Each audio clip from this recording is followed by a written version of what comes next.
تمام تعریفیں، حمد و ثنا، بزرگی، کبریائی، بڑائی، عظمت، عزت و جلال، شان و شوکت اس اللہ رب العالمین کے لیے لائق و زیبا ہیں، جو اللہ رب العالمین کی ہمارا خالق ہے، مالک ہے، وہی کام بنانے والا ہے، اسی کا اختیارات ہے اور وہی اختیارات رکھتا ہے، وہی نفع کا مالک ہے، وہی نقصان کا مالک ہے۔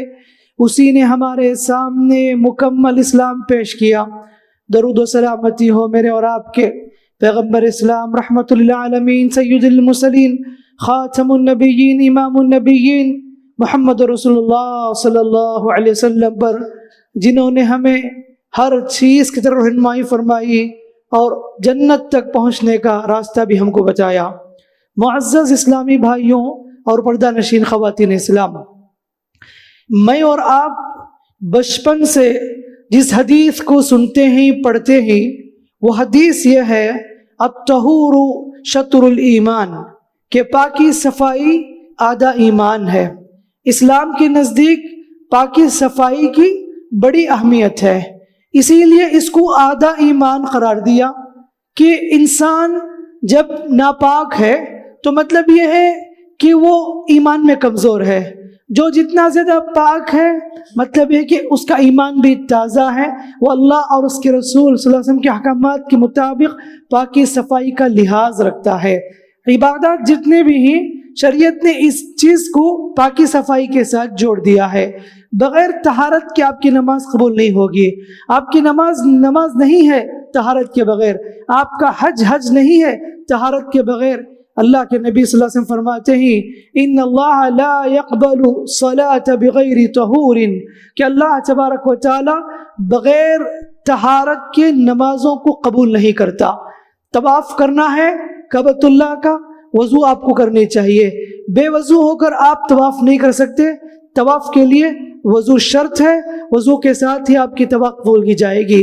الغرض عبادات جتنے بھی ہیں شریعت نے طہارت کو لازمی قرار دیا کہ بغیر طہارت کے آدمی اگر عبادت انجام دے اللہ کے نزدیک قبول نہیں ہے۔ نماز ہماری قبول ہونی ہے، تین چیزوں کا خاص لحاظ رکھنا ضروری ہے۔ پہلی چیز یہ ہے کہ جسم پاک ہونا چاہیے، اور دوسری بات کپڑے پاک ہونے چاہیے، تیسری چیز کہ جس جگہ پر ہم نماز پڑھتے ہیں وہ بھی پاک ہونی چاہیے، جسم پاک ہو، کپڑے پاک ہو، جگہ پاک ہو۔ تینوں میں سے ایک بھی اگر ناپاک ہو، کپڑے ناپاک ہو، جسم ناپاک ہو یا جگہ ناپاک ہو، ایسی صورت میں نماز قبول نہیں ہوتی۔ اس چیز کا لحاظ رکھنے کی شریعت نے خاص تعلیم دی ہے۔ پاکی صفائی کے لیے یہ دلیل کافی ہے کہ شروع میں جب وحی نازل ہوئی اقرأ بسم ربک الذی خلق، پہلی وحی، اس کے بعد چند دنوں کے وقفے کے بعد جو سورت نازل ہوئی، سورہ مدثر نازل ہوئی، اس میں اللہ تعالیٰ نے شروع میں حلال حرام کے احکامات نہیں، نماز کے احکامات نہیں، شروع میں بتایا پاکی صفائی کے بارے میں۔ یا ایھا المدثر قم فانذر وربک فکبر وثیابک فطہر، کہا کہ اپنے کپڑوں کو پاک رکھو، والرجز فہجر، اور گندگی کو دور کرو، گندگی سے دور رہو۔ تو اس سے اندازہ لگاؤ اسلام کس قدر پریفرنس دیتا ہے، امپورٹنٹ دیتا ہے پاکی صفائی کے سلسلے میں۔ اللہ تعالیٰ کو پسند ہے پاکی صفائی، اللہ تعالیٰ ان لوگوں کو پسند کرتا ہے جو پاک صاف رہتے ہیں۔ اللہ نے کہا ان اللہ یحب التوابین ویحب المتطہرین، بے شک اللہ تعالیٰ پاک رہنے والوں کو پسند کرتا ہے اور پاکی کو اللہ تعالیٰ چاہتا ہے۔ اہل قبا کے لوگ جن کی پاکی صفائی کی تعریف اللہ کرتا ہے قرآن میں، سورہ توبہ میں، قبا جہاں پر آج بھی مسجد قبا کے نام سے مسجد موجود ہے، اللہ کے نبی صلی اللہ علیہ وسلم نے کہا کہ جو آدمی 2 رکعت نماز جا کے قبا کی مسجد میں پڑھے تو اسے ایک عمرے کا ثواب ہے۔ وہاں کے رہنے والوں کے بارے میں اللہ نے آیت نازل کی فیہ رجال یحبون ان یتطہروا، ایسے لوگ میں ہی وہاں کے لوگ جو پاکی کو پسند کرتے ہیں۔ اس دور میں استنجا سے فارغ ہونے کے بعد، گندگی سے فارغ ہونے کے بعد پانی کی بڑی قلت تھی، پتھر سے استنجا کرنے کا حکم دیا گیا، یعنی پتھر سے پاکی صفائی حاصل کرنے کا حکم دیا گیا۔ لیکن اس دور میں بھی یہ لوگ پانی سے طہارت حاصل کرتے تھے، گندگی کو دور کرتے تھے۔ اللہ رب العالمین ان کی تعریف کرتا ہے، یہ ایسے لوگ ہیں جو طہارت کو پریفرنس دیتے ہیں، پاکی صفائی کو پسند کرتے ہیں۔ اللہ بھی ان سے محبت کرتا ہے، اللہ ان کو پسند کرتا ہے۔ میرے بھائیوں، نبی کریم صلی اللہ علیہ وسلم اور اس سے پہلے پیغمبر جنہوں نے بھی تھی، انہوں نے بہت ساری تعلیمات اپنی امت کو پاکی صفائی کے تعلق سے بات بتائی ہے۔ 10 چیزیں فطری چیزیں بتائی ہیں، ان میں سے اکثر چیزیں پاکی صفائی کے تعلق سے احکامات تھیں۔ اللہ کے رسول نے فرمایا کہ 10 چیزیں فطری چیزیں ہیں، ان میں سے اللہ کے رسول نے کہا کلی کرنا، اور ناک میں پانی چھڑا کر ناک جھڑانا، اور اسی طریقے سے انگلیوں کے پوروں کے درمیان اچھی طرح دھونا، اور بغل کے بال صاف کرنا، ناف کے بال نکالنا، ناخن نکالنا۔ سبحان اللہ، ایک ایک تعلیم پر اگر غور کریں گے، ساری کی ساری پاکی صفائی کی اہمیت پر ہمیں دلالت کرتی ہے کہ آدمی کو، جسم کو، اپنے آپ کو پاک رکھنا چاہیے، اور کہا کہ زیر ناف کے بال نکال لیا کرے۔ حدیث میں بھی بتائی گئی کہ 40 دن کے اندر اندر ناف کے نیچے کے بال، شرمگاہ کے اطراف کے بال اور بغل کے بال کی صفائی ہونی چاہیے۔ 40 دن کے بعد بھی اگر کوئی نکلتا تو اسے گنہگار کہا۔ اللہ اکبر۔ یہ ساری تعلیمات آج بہت سے لوگوں کو نہیں پتا ہے، بہت سے لوگوں کو معلوم نہیں ہے، حالانکہ ان چیزوں کی تعلیم، ان چیزوں کے بارے میں انفارمیشن ضروری ہے، کیونکہ ان چیزوں کو ہم اس لیے کہتے ہیں کہ ہماری عبادت اسی وقت قبول ہوگی جب ہم پاک رہیں گے، جسم پاک رہے تبھی ہماری عبادتیں قبول کی جائے گی۔ وضو کرنے کا حکم دی شریعت نے، سبحان اللہ، اور وضو میں ان اعضاء کو ہی دھونا ہوتا ہے جو ہمیشہ کھلے رہتے ہیں۔ شریعت نے چہرے کو دھونے کا حکم دیا، وضو میں چہرہ کھلا رہتا ہے، ہاتھ کو دھوتے ہیں ہاتھ کھلا رہتا ہے، پیر کھلا رہتا ہے، سر بھی اکثر کھلے رہتے ہیں۔ تو دیکھیے، آپ مسح کی بات ہو، چہرے کو دھونے کی بات ہو، ہاتھ دھونے کی بات ہو، پیر دھونے کی بات ہو، اس میں اکثر دھول لگ جاتے ہیں اور جراثیم اس میں لگ جاتے ہیں۔ شریعت نے اس کو بار بار دھونے کا حکم دیا، اسی لیے نمازوں میں وضو کا خاص اہمیت کے ساتھ شریعت نے اس کی طرف رہنمائی کی۔ اللہ کے نبی صلی اللہ علیہ وسلم نے سے پوچھا گیا، اللہ کے رسول، آپ اپنی امت کو قیامت میں کیسے پہچانیں گے؟ اتنے کروڑوں، ملین، بلین، ٹریلین لوگ ہوں گے، آپ کیسے آئیڈینٹیفائی کریں گے؟ تو نبی کریم صلی اللہ علیہ وسلم فرمایا کہ میری امت کو میں وضو کے آثار سے پہچان لوں گا۔ سبحان اللہ، کتنے خوش نصیب ہیں وہ لوگ جو باوضو رہتے ہیں، وضو کے ساتھ رہیں۔ اللہ کے نبی صلی اللہ علیہ وسلم کہتے ہیں کہ روشنی ہوگی وضو کی وجہ سے قیامت کے دن، اور اس روشنی سے میں پہچان لوں گا۔ حضرت بلال رضی اللہ عنہ سے نبی کریم صلی اللہ علیہ وسلم نے پوچھا تھا معراج کے وقت، اے بلال، کیا بات ہے؟ میں تمہاری قدموں کی آہٹ کو جنت میں آگے آگے سن رہا ہوں۔ تو حضرت بلال کہتے ہیں، اللہ کے رسول، شاید میرے پاس یہ خوبی ہے، میں ہمیشہ باوضو رہتا ہوں، وضو کر کے 2 رکعت تحیۃ الوضو پڑھ لیتا ہوں۔ تو نبی کہتے ہیں کہ شاید یہی نیکی ہے تمہیں جنت میں اللہ تعالیٰ پہنچایا ہے۔ سبحان اللہ، باوضو رہیے، باوضو کے ساتھ رہنے میں اللہ تعالیٰ کی خاص مدد ہوتی ہے، اور سوتے وقت اگر وضو کر کے سوئیں گے تو اللہ کے فرشتے آپ کے ساتھ ہوں گے۔ یہ کتنے فوائد ہیں وضو کے، شریعت نے ہم لوگوں کو بتائے ہیں۔ یہ سب تعلیمات ہماری شریعت نے ہم کو واضح کھلم کھلا طریقے سے بتائے، لیکن بدقسمتی سے ہم ان سب چیزوں کو چھوڑ دیے ہیں۔ مسواک کرنا یہ سنت ہے، بدقسمتی سے میں اور آپ اس سنت کو چھوڑ دیے ہیں، حالانکہ نبی کریم صلی اللہ علیہ وسلم مسواک کی کتنی اہمیت بتائی ہے اور کتنا اہتمام کرنے کا حکم دیا ہے۔ ہمیشہ مسواک کو لازم پکڑتے تھے، سونے سے پہلے تکیے کے نیچے نبی سے مسواک رکھ لیتے تھے، حتیٰ کہ وضو کے ساتھ نبی مسواک کرتے تھے، اقامت ہو جاتی تب بھی نبی مسواک کرتے، اور نماز پڑھنے سے پہلے اس کو رکھ کر نماز پڑھتے تھے۔ حتیٰ کہ انتقال سے پہلے بھی حضرت عائشہ عنہا دیکھتی ہیں اللہ کے رسول اشارہ کر رہے ہیں، اور گھر میں داخل ہونے والے کون؟ حضرت عائشہ عنہا کے بھائی عبد الرحمن، ان کے ہاتھ میں مسواک، نبی اشارہ کرتے ہیں تو اس وقت حضرت عائشہ سمجھ جاتی ہیں نبی مسواک مانگ رہے ہیں۔ اللہ کے نبی صلی اللہ علیہ وسلم آخر انتقال سے پہلے مسواک کیے ہیں۔ تو یہ کتنی اہمیت ہے، مرضات للرب مطہرۃ للفم کا نبی صلی اللہ علیہ وسلم نے۔ یہ مسواک رب کی رضامندی ہے اس میں، اور پاکی کا ذریعہ بھی ہے۔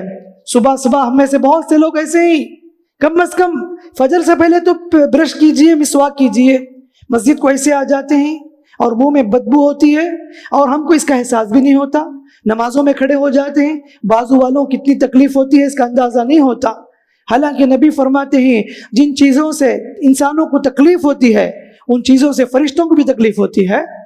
تو یہاں پر ہم مسجد کو جب آئے تو خوشبو استعمال کریں, طہارت کے ساتھ پاکی صفائی کا خاص لحاظ رکھتے ہوئے آئیں. اچھا نہیں ہے کہ آپ بدبودار جسم کے ساتھ, اچھا نہیں ہے کہ آپ کے منہ میں اگر بدبو ہو آپ کھڑے ہو جائیں تو دوسروں کو تکلیف ہو. اللہ کے نبی صلی اللہ علیہ وسلم نے کچا لہسن اور پیاز کھا کر آنے سے منع کیا. کیوں؟ کہا کہ اس سے فرشتوں کو تکلیف ہوتی ہے, اور انسانوں کو تکلیف ہوتی ہے, فرشتوں کو بھی تکلیف ہوتی ہے. اب یہاں پر پیاز لہسن کی بات ہے, ہماری مساجد میں ہمارے لوگ کتنے لوگ بیڑی سگریٹ پی کر آ کر کھڑے ہوتے ہیں, تو کیا نعوذ باللہ کتنا گندا کام کر رہے ہیں وہ لوگ. ارے باتھ روم میں بیٹھ کر, ٹوائلٹ میں بیٹھ کر بیڑیاں سگریٹ پی کر ٹوائلٹ کو خراب کرنے والے, مسجدوں کے ٹوائلٹ کو کون کرنے والے؟ کیا غیر مسلم آ کر کرتے ہیں؟ اپنے لوگ ہی آ کر کرتے ہیں, گندا کرتے ہیں.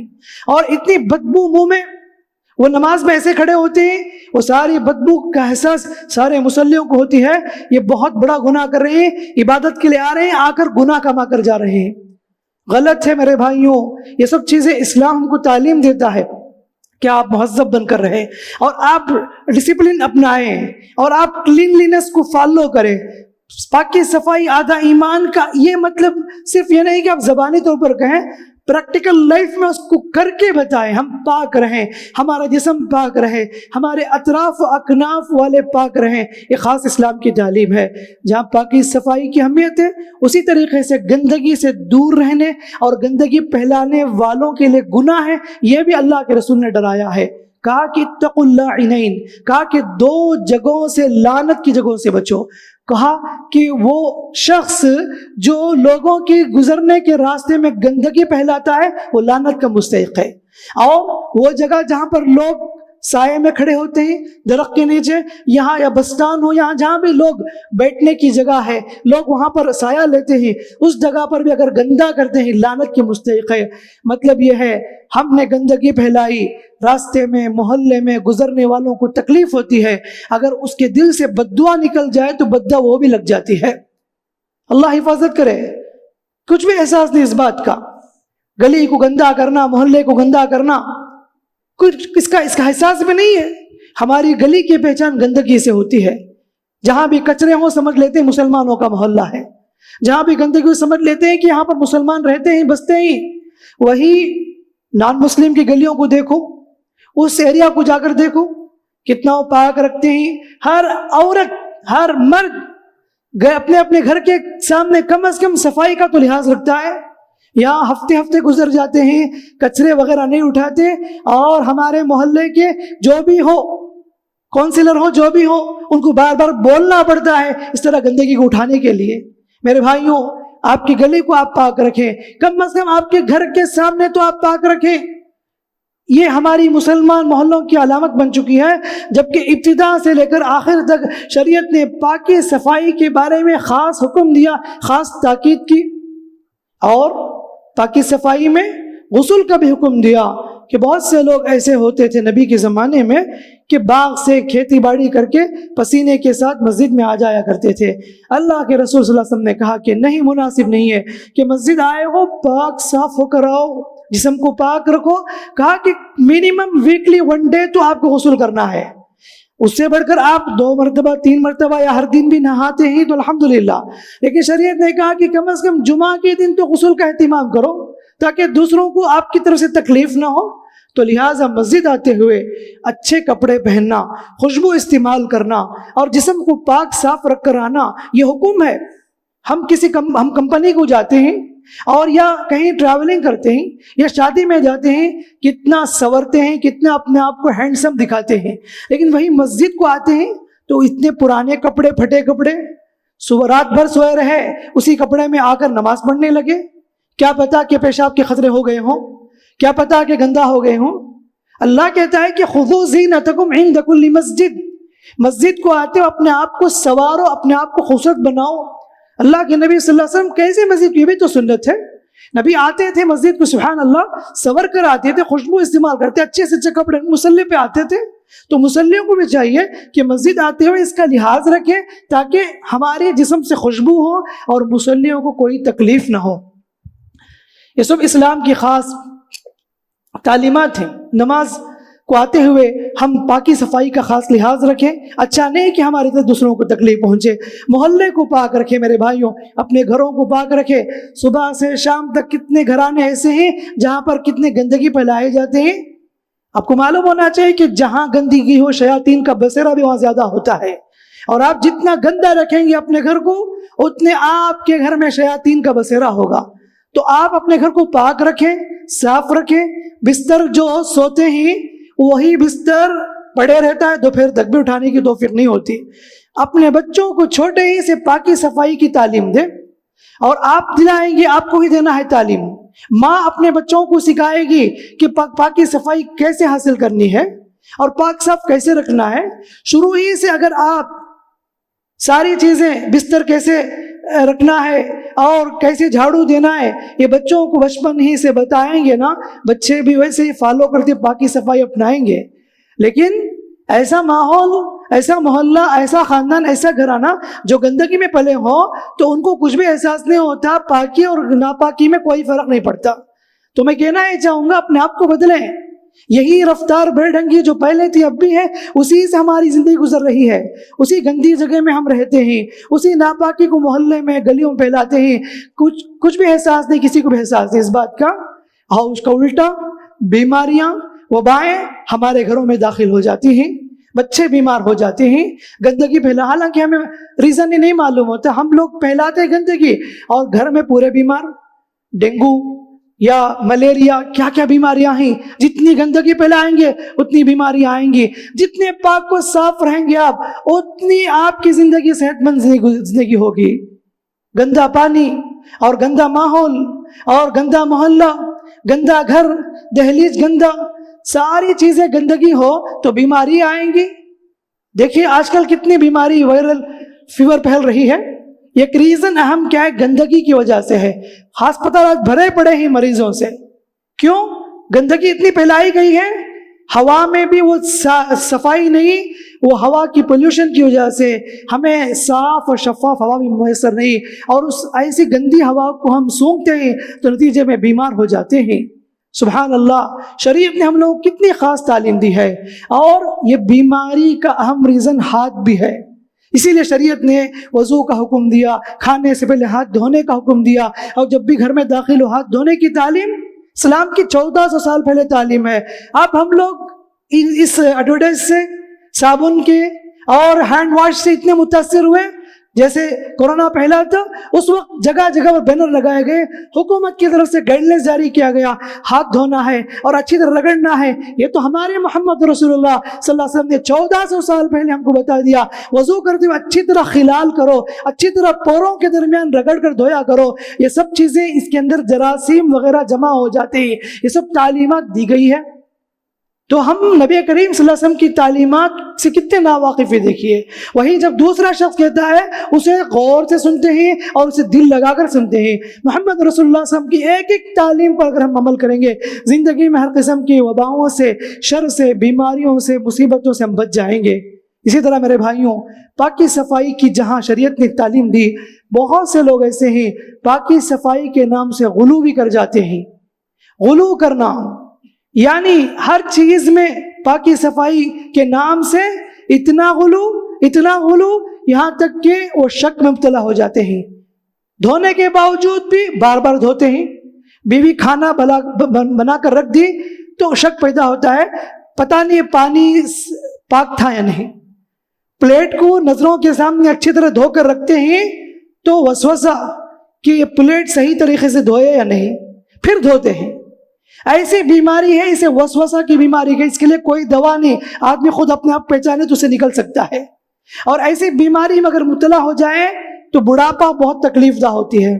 ایسے بہت سی خواتین میں بھی یہ بیماری ہے، اللہ حفاظت کرے، کہ کپڑے کو دھوئیں گے، پھر دوبارہ دھوئیں گے، پھر 3 بار دھوئیں گے، 4-5 مرتبہ دھوتے انہیں وسوسہ ہے کہ صحیح طریقے سے پاکی حاصل نہیں ہوئی. بہت سے لوگ وضو کرتے ہیں وضو میں اتنا پانی اسراف کرتے ہیں، انہیں وسوسہ 10 بار دھوتے ہیں کیونکہ انہیں پتہ نہیں چلتا، احساس نہیں، وہ سمجھتے ہیں کہ ابھی ہمیں پاکی حاصل نہیں کیا۔ یہ اللہ کے رسول نے فرمایا کہ میری امت میں سے ایسے لوگ بھی آئیں گے جو 2 چیزوں میں غلو کریں گے۔ ایک دعا کے سلسلے میں، جہاں دعا کرنا ہے وہاں دعا نہیں کرتے، جہاں نہیں کرنا ہے وہ ظلم زبردستی دعا کرتے ہیں۔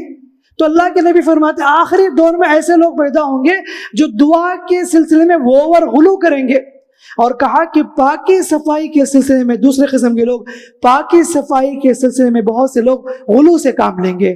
تو لہٰذا میرے بھائیوں کہ پاکی صفائی کے معاملے میں شریعت نے جیسے کرنے کا حکم دیا ویسے کرے۔ وضو کے بارے میں 1 بار 2 بار 3 بار دھو سکتے ہیں، 3 سے زائد مرتبہ دھوئیں گے تو کہا کہ وہ اس نے محمد صلی اللہ علیہ وسلم کی نافرمانی کی۔ پانی اللہ کی کتنی بڑی نعمت ہے، پانی کو کتنا ضائع کرتے ہیں، پانی کو کتنا ضائع کرتے ہیں، غسل کرتے ہیں حمام میں جا کر گھنٹے گھنٹے بیٹھ جاتے ہیں، 1 گھنٹہ 2 گھنٹہ، اکثر خواتین بھی ایسے ہی کرتی ہیں، پتہ نہیں کیا کرتے ہیں اندر، 1 گھنٹہ 2 گھنٹہ غسل کے لیے اتنا پانی اسراف، اتنی فضول خرچی۔ حالانکہ پانی نعمت ہے، گھر میں 1 دن پانی نہیں ہے تو اس وقت اندازہ ہوتا ہے کتنی بڑی نعمت ہے کہ ٹریکٹر کو بلاؤ، پانی کی ضرورت ہے، اور بارشیں نہ ہو تو اس وقت اندازہ ہوتا ہے۔ دیکھیے پانی زندگی ہے، میرا اور آپ کا اختیار نہیں، پانی سارے لوگوں کا حق ہے۔ تو لہٰذا پانی کو اتنا استعمال کرے جتنا ضرورت ہے، جہاں استعمال کرنا ہے وہاں کیجیے۔ ہمارے لوگ کیا ہے، ایسے بیکار کے کاموں میں پانی صراف کر دیتے ہیں، اور گھر گھر میں ماشاءاللہ سے پانی آج کل پہنچ رہا ہے، ٹینک بھر جاتے ہیں، احساس بھی نہیں ہوتا، موٹر ڈال کر سو جاتے ہیں، گلی میں گھنٹوں سے پانی باہر جا رہے ہوتے ہیں، اس کا احساس بھی نہیں ہوتا۔ اللہ کے پاس جواب دینا پڑے گا آپ کو، اس کا بھی حساب دینا پڑے گا کہ پانی اللہ کی بہت بڑی نعمت ہے۔ اگر آپ فضول خرچی کریں گے اللہ تعالیٰ وہ پانی چھین لے گا۔ اسی لیے اللہ تعالیٰ نے قرآن میں جگہ جگہ پر اس کو بھی نعمت کہا کہ انتم انزلتموہ من المزن ام نحن المنزلون، کہ پانی جو تم پیتے ہو ہم اتارتے ہیں یا آپ لوگ اتارتے ہو۔ کہ اللہ تعالیٰ نے جو پانی کی شکل میں نعمت دیا ہے تو اس کی قدر کریں، اور میں کہتا ہوں کہ جہاں ضرورت ہے وہاں استعمال کیجئے۔ مسجدوں کی بات آئی تو وہاں پر ٹوائلٹ کو ہم لوگ کتنا گندا رکھتے ہیں، ارے ہم غلاظت کرتے ہیں اور پانی ڈالنے کی ہمیں توفیق نہیں ہوتی، ایسے چھوڑ کر آ جاتے ہیں۔ بار بار بولنا پڑتا ہے، بار بار سمجھانا پڑتا ہے۔ کیا یہ مسلمانوں کی علامت ہے؟ کیا یہ نماز پڑھنے والوں کی یہ پہچان ہے؟ آئے نماز پڑھنے کے لیے جاتے ہوئے گناہ کما کر جا رہے ہیں۔ اللہ کے واسطے مسجدوں کے ٹوائلٹ کو پاک رکھیے، پاکی صفائی آدھا ایمان ہے، اور مسجدوں کو پاک رکھنے کا شریعت نے خاص حکم دیا ہے کہ جہاں پر اللہ تعالیٰ کی رحمتیں اترتی ہیں، اللہ کے فرشتوں کا نزول ہوتا ہے، ایسی مساجد کو خوشبوؤں سے معطر کرنا، انہیں پاک صاف رکھنا اور پاکی صفائی کا خاص لحاظ رکھنا، یہ خاص شریعت کی خاص تعلیمات میں سے ہی۔ تو لہٰذا بتانا مقصد ہے میرے بھائیوں کہ میں اور آپ جس ماحول میں جی رہے ہیں وہ گندا ماحول ہے، ہمارے گھرانے گندے گھرانے ہیں، ہم لوگ اپنے ماحول کو خود گندا کیے ہوئے ہیں، ہم اپنے آپ کو پاکی صفائی کا خاص لحاظ نہیں رکھتے، اور ناخن کتنے بڑھ جاتے بچوں کے، ماں کو توفیق نہیں ہوتی ناخن تراشنے کی، ایسے چھوڑ دیے جاتے ہیں، اور اسکول میں ٹیچروں کو بولنا پڑتا ہے کہ ناخن کٹا کر آؤ، بولنا پڑتا ہے بال نکال کر آؤ۔ کیوں اتنی غفلت؟ کیسی غفلت ہے یہ؟ حالانکہ تربیت کرنا، بچوں کو خاص تعلیم دینا بچپن میں سے ماں کا خاص فریضہ ہے۔ ماں کا گود پہلا مدرسہ کہا جاتا ہے۔ گھر میں رہنے والی عورت جو بچوں کی نگرانی کرنے والی ان سب چیزوں پر نظر رکھے اور ان چیزوں کا خاص لحاظ رکھے۔ بہرحال میں اور آپ آج کے اس محفل میں یہ عزم کریں، یہ نیت کریں کہ میں بھی اور آپ بھی ہم سے جتنا ہو سکے پاکی صفائی کا خاص لحاظ رکھیں گے، اپنے جسم کو پاک رکھیں گے، اپنے کپڑوں کو پاک رکھیں گے، اپنے گھروں کو پاک رکھیں گے، اپنے محلوں کو پاک رکھیں گے۔ میں نہیں کہتا کہ آپ گلی گلی کی صفائی کرو، میں اتنا ریکویسٹ کرتا ہوں کہ آپ اپنے گھر میں اپنے پاکی صفائی کا خاص لحاظ رکھیں۔ یہی بہت بڑی چیز ہے کہ اپنے آپ کو پاک رکھیں، اپنے گھر والوں کو پاک رکھیں، اور پاکی صفائی ظاہری کے ساتھ باطنی کی پاکی صفائی بھی بہت ضروری ضروری ہے کہ باطن اگر ناپاک ہو، یہ ظاہر کی پاکی صفائی کچھ بھی فائدہ نہیں ہے۔ باطن کی پاکی صفائی کا مطلب یہ ہے اپنے دلوں میں موجود کینہ، کپٹ، حسد، بغض، جلن، نفرت، عداوت، جتنی چیزوں کو ہم پال رہے ہیں ان چیزوں کو اللہ کے واسطے نکالیے، ان چیزوں کو نکال دیجیے۔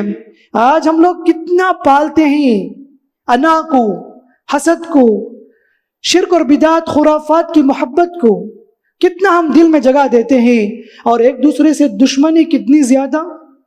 ہر دن ملتے ہیں لیکن دل میں دشمنی ہے، ہر دن اچھی گفتگو کرتے ہیں، میٹھی میٹھی گفتگو، لیکن دلوں میں نفرتیں ہیں۔ اللہ کا فضل ہے کہ اللہ ہمارے دلوں کی بات کو چھپا کر رکھ دیا ہے۔ اگر اللہ تعالی ہمارے دلوں کی بات کو سامنے والوں کے سامنے